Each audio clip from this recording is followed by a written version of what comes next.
Bonjour à toutes et à tous, j'espère que vous allez bien. Bienvenue sur La Volte, la chaîne qui vous propose du contenu d'analyse et d'opinion politique résolument humaniste et ancré à gauche. Alors aujourd'hui, je vais te proposer un point d'actualité sur les récentes déclarations de Christiane Taubira.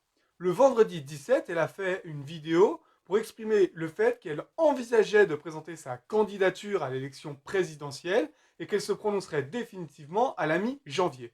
Eh bien, dans cette vidéo, je veux te donner les 5 raisons pour lesquelles je pense que c'est une très mauvaise chose pour la gauche dans sa situation actuelle. C'est parti.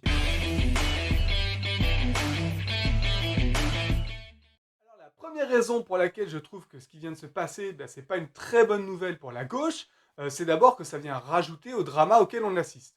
Alors je te le rappelle, il y avait une première intervention d'Arnaud Montebourg pour dire qu'il était prêt en fait à se désister au profit d'un programme commun et d'une candidature commune. Ça a été suivi par une déclaration d'Anne Hidalgo qui, elle, était plutôt favorable à la primaire populaire. Et puis ensuite, Arnaud Montebourg, de nouveau, a appelé une réunion de tous les leaders de gauche par rapport à ces questions de primaire et ça a été un échec. Et voilà que Christiane Taubira maintenant envisage de se présenter à cette élection présidentielle. Je te rappelle qu'il y a quand même déjà 7 candidatures avec, bon, très probablement Nathalie Arthaud, Philippe Poutou, Jean-Luc Mélenchon, Fabien Roussel, Yannick Jadot, Anne Hidalgo, Arnaud Montebourg et maintenant la 8e candidature avec Christiane Taubira. Donc voilà déjà pour la première raison qui fait qu'à mon avis, on n'a pas besoin d'une candidature de plus. D'ailleurs, Yannick Jadot, là, s'est justement dit comment comprendre qu'une candidature supplémentaire viserait à réduire le nombre de candidatures.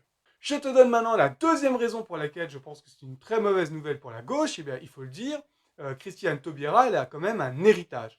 Elle est héritière de son passage au gouvernement de François Hollande. Elle était d'ailleurs dans tous ses gouvernements, puisqu'elle a été dans le gouvernement Hérault 1, Hérault 2, et puis avec Manuel Valls.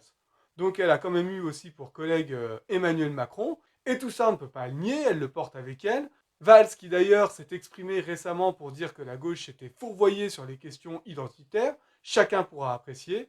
Je pense que ça ne le met pas forcément dans une situation très favorable par rapport à cette élection présidentielle. Un dernier point qu'il est important de noter par rapport à ce deuxième point, c'est qu'elle a déjà été candidate à une élection présidentielle à laquelle elle avait obtenu 2,32% des voix. La troisième raison pour laquelle je trouve que c'est une mauvaise nouvelle pour la gauche, c'est que Christiane Taubira, elle souhaite s'inscrire dans la primaire populaire. Alors j'avais déjà fait une vidéo sur la question de la primaire populaire, je te mettrai le lien. Moi je trouve que c'est pas le bon moment, et puis surtout c'est encore une primaire des personnalités. Or je suis convaincu que ce dont la gauche a besoin, c'est d'abord une primaire des idées. En plus, il faut rappeler que cette primaire populaire, elle est portée, je crois, par un peu plus de 200 000 personnes, mais à l'échelle d'une élection présidentielle, il faut quand même savoir relativiser ce chiffre. C'est pas si important que ça, et à mon avis, ça ne la légitime pas pleinement. Le quatrième point pour lequel j'estime que cette déclaration de Christiane Taubira n'est pas très favorable, c'est d'abord de se poser la question de qui fait l'élection présidentielle. Effectivement, moi je pense qu'il ne faut pas oublier qu'elle nous dit qu'elle envisage d'être candidate. Et elle repousse sa décision finale à la mi-janvier. Pour quelle raison en fait? Tout simplement parce qu'elle fait une annonce et qu'elle veut mesurer politiquement, mais aussi à mon avis au niveau des sondages, quelles seront les conséquences de cette annonce.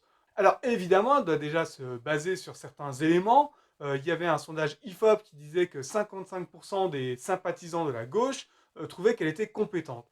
Mais moi je suis désolé, on ne peut pas faire reposer une candidature, est-ce qu'on se lance ou est-ce qu'on ne se lance pas, simplement sur les sondages ou sur l'opinion, les résonances que ça va trouver dans sa famille politique à gauche. Si cette candidature elle est sincère, elle est portée par des idées, il n'y a pas de raison de reporter la décision, il faut simplement y aller. Et là, je pense qu'il y a une certaine ambiguïté, ambivalence dans sa déclaration. La cinquième et dernière raison pour laquelle je pense que cette candidature, en tout cas cette presque candidature, doit être interrogée, c'est par rapport à la qualité des déclarations de la candidate. Moi, je crois que quelqu'un qui se présente encore une fois à une élection présidentielle doit porter des convictions fortes et claires. Et on peut dire que ces dernières déclarations concernant notamment la vaccination, elles sont un petit peu ambiguës. Pourquoi? Elle a été interrogée récemment sur la position du gouvernement qui souhaite transformer le pass sanitaire en pass vaccinal. Et pour le coup, on peut dire qu'elle est restée assez floue. Et puis, il faut rappeler qu'à la fin de l'été, elle avait quand même dit qu'elle n'avait pas vocation à appeler à la vaccination concernant la situation en Guyane. Alors, c'est vrai, elle est revenue sur ses propos, elle a voulu clarifier ses positions en disant qu'elle était clairement pour la vaccination, mais en ne se prononçant pas clairement sur les positions prises par le gouvernement, eh bien je trouve qu'elle maintient un certain flou. Et ça, ce n'est pas acceptable pour un candidat qui se présente encore une fois à la présidentielle. Voilà, encore une fois, on voit que le drama à gauche il se poursuit avec toujours des nouvelles déclarations des uns et des autres, où chacun en appelle soit à la primaire populaire, soit à ce qu'on se range derrière lui. Tout ça, ça n'est pas très sérieux. Alors, c'est pas très sérieux, sauf pour ceux qui, jusqu'à présent, ont tenu leur ligne sans en dévier, c'est-à-dire Fabien Roussel, Jean-Luc Mélenchon et Yannick Jadot. Donc finalement, cette primaire, qui va-t-elle concerner? Ceux qui portent un peu plus sur leurs épaules la responsabilité, ou en tout cas qui la partagent assez largement avec le gouvernement Hollande, de la situation actuelle et absolument délétère de la gauche. Voilà, j'espère que cette vidéo elle t'aura intéressé. C'était un petit point d'actualité assez court pour t'apporter mon point de vue sur cette déclaration. On verra ce qu'il en sera à la mi-janvier. Quant à moi, je vais d'abord te souhaiter quand même de très bonnes fêtes de fin d'année. Il y aura d'autres vidéos pendant cette période-là, un petit peu plus longues, dans un format plus classique. Donc je te dis à très bientôt pour une prochaine vidéo. Allez, ciao!